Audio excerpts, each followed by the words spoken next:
చేసిన కర్మ వారనుభవించక ఎప్పుడైనా తప్పదన్నా అసలు వడ్డీ తోటి సిసలుగా ఫలితంబు అనుభవించుట తథ్యమన్నా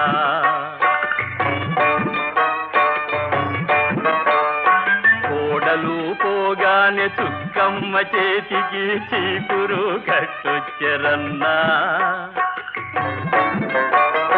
నడుము నొప్పి తోటి అబ్బా నడుము నొప్పి తోటి చాకిరీ చేస్తుంటే చేసింది తెలిసొచ్చునన్నా చేసింది తెలిసొచ్చునన్నా ఎవరు చేసిన కర్మ వారనుభవించక ఎప్పుడైనా తప్పదన్నా అనుభవించుట తథ్యమన్నా